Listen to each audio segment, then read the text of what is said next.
So in this video, I'm going to show you how to access Skyward Family Access and share a few basics about the gradebook and information. So in Skyward Family Access, you have an option when you get into view all students, or you can choose a particular student to view, and then you're able to look in on each student's gradebook attendance and all those discipline, all those different things that you would need to check on your student. When you go into the grade book in particular, one other thing here, there is a settings button here. So you can click on that settings button and you'll have different options. There's some different options in middle school, high school. All my kids are in the elementary school. So options are a little bit different, but in the middle school, high school, you can click and get progress reports and updated information on grades automatically to your email if you go in and click on some of those settings. So back in here, we're going to click into the gradebook, and then we're going to go to the Family Access gradebook here. So one of the things you'll notice when you get into it right away is there's a lot of information, or it looks like a lot of information. When you see these icons right here, it means that currently students in this class, but there hasn't been any grade or progress information put in. So these colors right here, blue, purple, I don't know what that color is, and then pink, I guess another purple.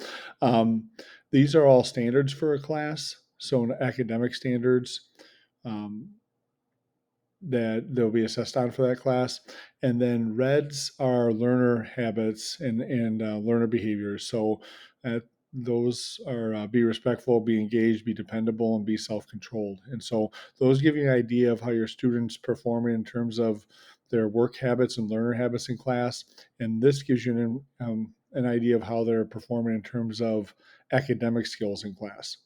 So with this, and since there's a lot of information, if you see this icon, as I mentioned, there isn't anything put into the gradebook yet. So if you go back over here, one thing you can do is you can minimize these classes if you want to. And then I'm just going to go right here. So in mathematics right now, operations with rational numbers, proportional relationships, I can even go a little bit further here and just make these a little bit smaller. And then we see here's some progress information that we can take a look at. So on the Unit 1 test, the standard was draw, construct, and describe geometric figures. Currently, the student is at an emerging level for this standard and for this test information. So what that means is that we have 4 different areas. It's insufficient evidence, emerging, developing, and proficient. Proficient means they have the standard, the information, the standards that they're working on. They got it. Emerging means that they're kind of just starting out. They can talk through the concept a little bit, but they're having difficulty with it on a regular basis, or it could just simply mean, and I think that's what in this case is that they've just began learning about it, so they're not expected to be at a proficient level yet. So emerging, developing, proficient are areas that you want your student to be in. If your students are insufficient evidence, it's either two things. One, either they're simply not completing things, or they're not showing enough evidence for the teacher to know where they're at here. And so that can make providing feedback very difficult. So if a student is at insufficient evidence, in general, it means that they're really not performing and doing the things that they need to do in class. So back over here to the grade book, so academic information is going to be shown with these grade points in here: insufficient evidence, emerging, developing, proficient. If your students in high school, this is a middle school grade book. For your students in high school, it'll show for the class an actual grade.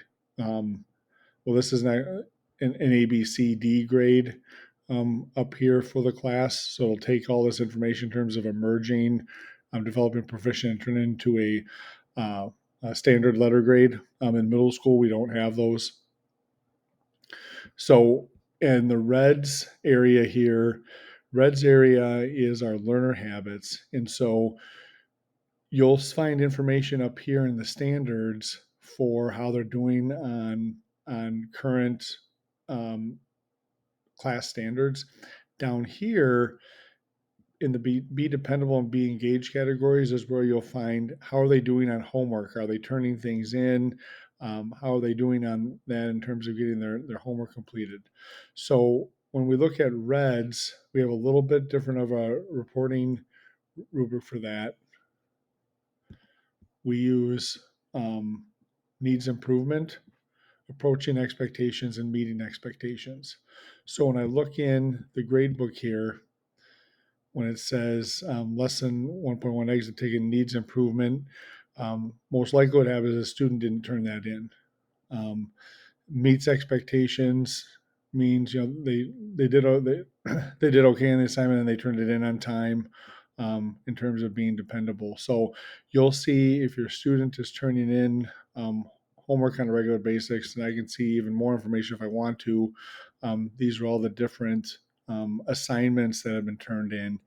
So these are in the REDS category because this is all the practice. So this is the practice that the student has been completing. And for the most part, this student's doing a nice job of turning things in. Um, if you look up here, this was a specific check, a summative check to see where the student is in regards to their skills with this. This is showing that the student's completing their work um, and in terms of their homework and practice. And so we feel like that's really important in our to be able to show that information to parents. So when you're in the grade book, there's two areas in each class that you're taking a look at: the standards information, how is your student doing specifically with what's being taught in the class, and then the REDS area, you'll see that in every class, is how is your student doing in terms of being respectful, engaged, dependable, and self-controlled. So this is the first video that we'll have in terms of Skyward, family access, and the gradebook. Our next video, we're going to show a little bit how to use the mobile app to find grade information. I'd say it's much more friendly to find information if you're on a desktop or a laptop computer, Chromebook, or whatever the case is. But the information here, you can still get the same information on your phone. It just is a little bit different. So we'll share that next time. But if you have any questions, please don't hesitate to contact me. Mark Becker, Middle School High School Principal, mbecker@necedaschools.org. Thank you very much, parents. Have a great day and make it count.